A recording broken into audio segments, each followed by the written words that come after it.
15 अगस्त लाल किले से prime minister Narendra Modi ने देश को एड्रेस किया है। लेकिन इस बार की स्पीच सिर्फ इंडिपेंडेंस डे सेलिब्रेशन तक सीमित नहीं है।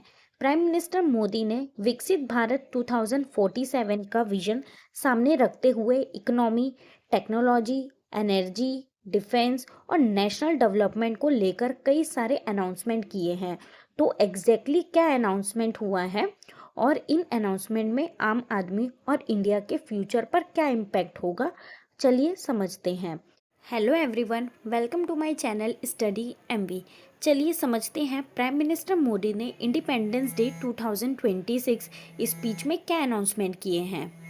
प्राइम मिनिस्टर नरेंद्र मोदी ने कहा है कि इंडिया ने एक बड़ा सपना सेट किया है। 2047 तक जब इंडिया इंडिपेंडेंस का 100 इयर्स कंप्लीट कर लेगा तो देश का विकसित भारत बनेगा। इनका मतलब सिर्फ इकोनॉमी को ग्रो करना नहीं, बल्कि infrastructure, education, health care, technology, manufacturing और क्वालिटी ऑफ लाइफ को ग्लोबली कॉम्पिटिटिव बनाना है। यानी 2047 अब सिर्फ एक डेट नहीं, इंडिया को long term development road map का मेजर माइलस्टोन है। प्राइम मिनिस्टर नरेंद्र मोदी ने स्पीच के बीच में एक वर्ड यूज किया है, शक्ति की सप्तधारा। सप्तधारा यानी 7 स्ट्रीम ऑफ स्ट्रेंथ। लेकिन ये सिर्फ एक स्लोगन नहीं है। प्राइम मिनिस्टर मोदी ने इसे इंडिया के फ्यूचर ग्रोथ मॉडल के 7 मेजर पिलर के रूप में प्रेजेंट किया है। तो क्या है ये सप्तधारा? सप्ताह का मतलब होता है 7 और धारा का मतलब होता है स्ट्रीम या फ्लो। प्राइम मिनिस्टर मोदी ने कॉन्सेप्ट के थ्रू कहा है कि इंडिया की डेवलपमेंट एक सिंगल सेक्टर पर डिपेंड नहीं करेगी। 7 डिफरेंट स्ट्रीम ऑफ स्ट्रेंथ मिलकर इंडिया की ग्रोथ को बढ़ाएंगे। और ये 7 एरियाज हैं: manufacturing, agriculture, food processing, technology and innovation, connectivity, defence and cyber security, green and blue economy और सॉफ्ट पावर। पहली धारा है मैन्युफैक्चरिंग। आइडिया सिंपल है, इंडिया सिर्फ एक ह्यूज कंज्यूमर मार्केट ना रहा, बल्कि दुनिया का मेजर मैन्युफैक्चरिंग हब बने। मेक इन इंडिया को नेक्स्ट लेवल पर ले जाने का फोकस है। बेटर क्वालिटी और ग्लोबल कॉम्पिटिटिवनेस और इंडियन प्रोडक्ट को पूरे इंटरनेशनली सब जगह पहुंचाना है। मेड इन इंडिया को ग्लोबल स्केल पर पुश करना है। दूसरी धारा है एग्रीकल्चर और फूड प्रोसेसिंग। फोकस है कि एग्रीकल्चर प्रोडक्ट को प्रोसेस करके उनकी वैल्यू बढ़ाई जाए, फार्मर को बेटर मार्केट मिले और Indian food product global market तक पहुंचे। यानी फार्मर से लेकर फूड प्रोसेसिंग इंडस्ट्री और एक्सपोर्ट मार्केट तक पूरी वैल्यू चेन को स्ट्रॉन्ग करना है। तीसरी धारा है टेक्नोलॉजी और innovation. Artificial intelligence, data centre, quantum technology, semiconductor और डिजिटल इंफ्रास्ट्रक्चर, ये सब फ्यूचर इकोनॉमी को कंपोनेंट बढ़ा सकते हैं। और इसी डायरेक्शन में एआई और एडवांस टेक्नोलॉजी पर इन्वेस्टमेंट को मेजर प्रायोरिटी के रूप में देखा जा रहा है। चौथी धारा है स्पीड और कनेक्टिविटी। किसी भी मॉडर्न इकोनॉमी के लिए इंफ्रास्ट्रक्चर बैकबोन होता है, और जब कनेक्टिविटी इंप्रूव होती है, बिजनेस के लिए टाइम और ट्रांसपोर्टेशन कॉस्ट दोनों रिड्यूस हो सकते हैं। यानी इंफ्रास्ट्रक्चर सिर्फ रोड्स और ब्रिज नहीं, इकोनॉमिक ग्रोथ का एक्सेलरेटर भी है। पांचवी धारा है डिफेंस और साइबर सिक्योरिटी। आज नेशनल सिक्योरिटी सिर्फ बॉर्डर तक लिमिटेड नहीं है, इसलिए इंडिया को डिफेंस मैन्युफैक्चरिंग में सेल्फ रिलायंट बनने के साथ साथ साइबर सिक्योरिटी में भी स्ट्रॉन्ग बनना है। विकसित भारत को इकोनॉमिकली स्ट्रॉन्ग के साथ स्ट्रेटेजिकली सिक्योर भी होना होगा। प्राइम मिनिस्टर नरेंद्र मोदी ने आर्टिफिशियल इंटेलिजेंस को लेकर एक मेजर अनाउंसमेंट किया है।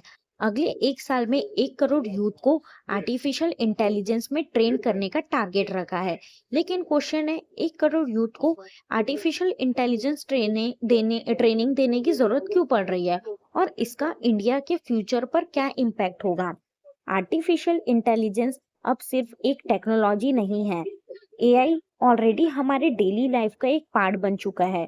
कस्टमर सर्विस से लेके कोडिंग तक, मेडिकल डायग्नोसिस से लेकर एजुकेशन तक, मैन्युफैक्चरिंग से लेके फाइनेंस तक, एआई काफी एक्सपांड होते जा रहा है और दुनिया भर में सारी कंट्रीज में इसका काफी ज्यादा यूज हो रहा है। और मोदी जी ने एजुकेशन के लिए भी बहुत अच्छा इनिशिएटिव लॉन्च किया है। कॉम्पिटिटिव एग्जामिनेशन की प्रिपरेशन के लिए फ्री ऑनलाइन कोचिंग का इनिशिएटिव। हर स्टूडेंट दिल्ली, कोटा, हैदराबाद या किसी बड़े कोचिंग हब में जाकर प्रिपेयर नहीं कर सकता। इसीलिए ऑनलाइन एजुकेशन इस गैप को कम करने का एक पावरफुल टूल बन सकता है। एक स्मार्टफोन या कंप्यूटर और इंटरनेट कनेक्शन के through quality learning resource student तक पहुंचाना सकते हैं। और सिविल डिफेंस रिफॉर्म से रिलेटेड भी अनाउंसमेंट किया है। सिविल डिफेंस रिफॉर्म और डिफेंस मैन्युफैक्चरिंग को स्ट्रॉन्ग करना। सिविल डिफेंस का बेसिक ऑब्जेक्टिव होता है इमरजेंसी या कॉन्फ्लिक्ट सिचुएशन में सिविलियन की सेफ्टी इंश्योर करना। ड्रोन्स, साइबर थ्रेट, वेपन्स और अटैक्स ऑन क्रिटिकल मैन्युफैक्चरिंग जैसे रिस्क ट्रेडिशनली सिक्योरिटी प्लानिंग को चैलेंज कर रहे हैं। इसीलिए सिविल डिफेंस को भी मॉडर्न टेक्नोलॉजी, फास्टर कम्युनिकेशन और बेटर कोऑर्डिनेशन के साथ अपग्रेड करना भी इम्पोर्टेंट है। गोल है कि क्राइसिस के टाइम रिस्पॉन्स सिर्फ फास्ट नहीं, ऑर्गेनाइज्ड और कोऑर्डिनेटेड भी होना चाहिए। स्पोर्ट्स से रिलेटेड अनाउंसमेंट। 5 से 15 साल के बच्चों के लिए स्पोर्ट्स टैलेंट हंट पर फोकस किया है। टारगेट है यंग एज में स्पोर्ट टैलेंट आइडेंटिफाई करना, उसे प्रॉपर ट्रेनिंग और अपॉर्चुनिटीज तक पहुंचाना। सेमीकंडक्टर मॉडर्न टेक्नोलॉजी की बैकबोन है, जैसे smartphone, computer, automobiles, defence system और आर्टिफिशियल इंटेलिजेंस इंफ्रास्ट्रक्चर, सबको चिप की जरूरत होती है। प्रॉब्लम ये है कि सेमीकंडक्टर मैन्युफैक्चरिंग एक्सट्रीमली कॉम्प्लेक्स है। एक एडवांस फैब्रिकेशन प्लांट स्टैब्लिश करना, massive investment, highly specialised technology, ultra clean facilities और स्किल्ड वर्कफोर्स की जरूरत होती है। इसीलिए दुनिया के सिर्फ कुछ ही कंट्रीज ही लार्ज स्केल सेमीकंडक्टर मैन्युफैक्चरिंग करती है, हर कोई नहीं करता। प्राइम मिनिस्टर ने इस अनाउंसमेंट में न्यूक्लियर एनर्जी से रिलेटेड भी बात करी है। 2047 तक इंडिया को डेवलप नेशन बनाना है, लेकिन एक डेवलप इकोनॉमी को सबसे पहले रिलायबल, अफोर्डेबल और लार्ज स्केल एनर्जी चाहिए होती है। और इसी एनर्जी चैलेंज को एड्रेस करने के लिए 2047 तक 100 गीगावाट न्यूक्लियर एनर्जी की कैपेसिटी की जरूरत पड़ेगी। तो इंडिया अभी उस पे भी फोकस करेगा। 6th धारा है ग्रीन और ब्लू इकोनॉमी। ग्रीन इकोनॉमी का focus renewable energy, clean technology और सस्टेनेबल ग्रोथ पर है। ब्लू इकोनॉमी का connection oceans, coastal resources, fisheries और मैरीटाइम अपॉर्चुनिटीज से है, यानी डेवलपमेंट भी और इन्वायरमेंट का बैलेंस भी मेंटेन रहे। 7th धारा है सॉफ्ट पावर, मतलब इंडिया दुनिया को सिर्फ प्रोडक्ट नहीं, आइडिया, कल्चर और एक्सपीरियंस भी एक्सपोर्ट करे।